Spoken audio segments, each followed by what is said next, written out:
sommes aujourd'hui au Clos, donc dans la cité du Clos, sur un projet de Mieux vivre à la Rose. Ce projet donc a pour objectif d'améliorer l'image du quartier du bassin de la Rose en créant des passerelles entre les habitants des différentes cités du bassin de la Rose. Un collectif d'habitants s'est créé il y a quelque temps grâce à l'appui des centres sociaux du territoire, le centre social de Valplan, d'Échelle 13 et de la Garde. Aujourd'hui, nous avons une première initiative de ces habitants qui organise une déambulation festive sur le bassin de la Rose. Nous allons donc nous plonger dans cette manifestation festive avec des enfants, des adultes, des familles, tout au long du parcours qui part donc du bas de la Rose, qui va remonter jusque sur la cité de Valplan. Et on va se retrouver pour planter un arbre, donc un olivier, ensemble dans le parc de la Ravelle.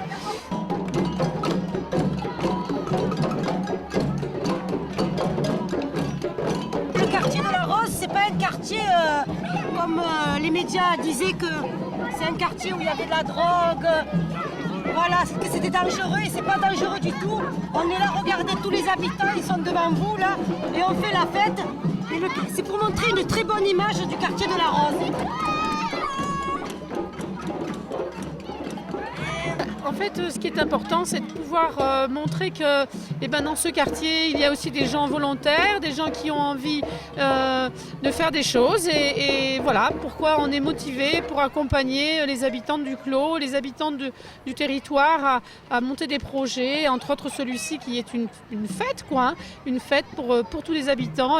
Et voilà, pour nous, c'est très important de pouvoir agir dans ce sens-là. Nous sommes toujours donc dans la cité du Clos. Nous arrivons donc au niveau du métro La Rose, lieu de convergence des habitants pour se rendre sur le centre-ville. Notre parade continue et se rend sur Valplan.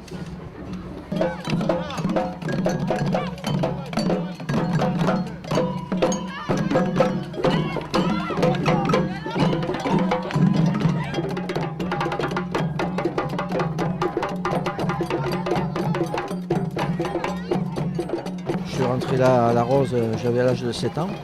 Et il y avait d'abord la fête des voisins, mais les voisins aussi, l'été, on s'installait sur le pas de la porte et ensuite on discutait jusqu'à minuit. Or maintenant, à 9h du soir, il n'y a plus personne dans les rues. Les commerces ferment les uns après les autres. Et voilà, ça c'est dommage.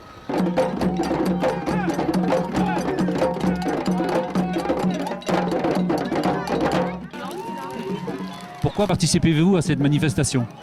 Pour Marseille, capitale de la culture, avec tout mon centre social et culturel Valplan-Bégude. Qu'est-ce qui vous plaît dans votre quartier? Tout. La raison, c'est créer un collectif des habitants afin de redorer l'image du quartier. C'est important de s'unir, de donner une bonne vision de notre quartier qui est un très bon quartier. Et au-delà de faire promouvoir les intérêts de tous les habitants et faire naître de nouvelles actions. Comme dans le mois de mai, il y aura une réunion de tous les habitants et nous allons faire une journée intergénérationnelle et interculturelle.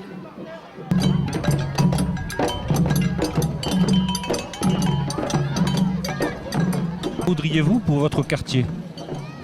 Beaucoup de choses, la sécurité surtout, beaucoup la sécurité, et puis ce qu'il faudrait aussi, des animations, qu'il n'y en a pas. Je ne sais pas si vous connaissez la sommellerie. À la sommellerie, bon, il y a des activités, mais c'est minime quoi.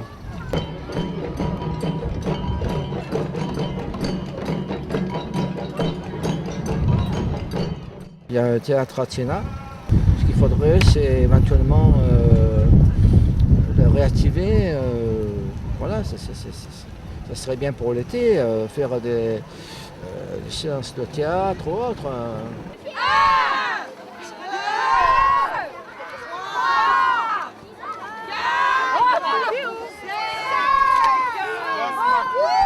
C'est un bon quartier où il fait bon vivre.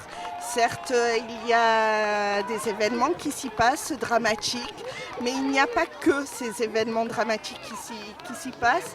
Il y a énormément de belles choses. C'est un quartier qui bouge, qui va de l'avant. Voilà. Je suis contente et plutôt ravie même de la mobilisation d'aujourd'hui. Contente surtout que ce projet ait pu voir le jour puisqu'on y travaille, je disais tout à l'heure, avec les habitants depuis déjà plusieurs mois, ainsi qu'avec le partenariat du bassin de la Rose, l'ensemble des acteurs du bassin de la Rose. Et donc aujourd'hui, c'est une première action qui va lancer le projet Mieux vivre ensemble à la Rose. Je pense que ce projet va démarrer là maintenant assez fort, qui va se poursuivre pendant les vacances de février où ce sera le projet jeune qui va se mettre en place. Ensuite, nous aurons la création d'un journal avec les habitants adultes et nous terminerons par une manifestation intergénérationnelle et interculturelle le 25 mai 2013. Donc j'invite tous les habitants, enfants, ados et jeunes et retraités et adultes du bassin de la Rose de se retrouver autour de ce projet avec nous.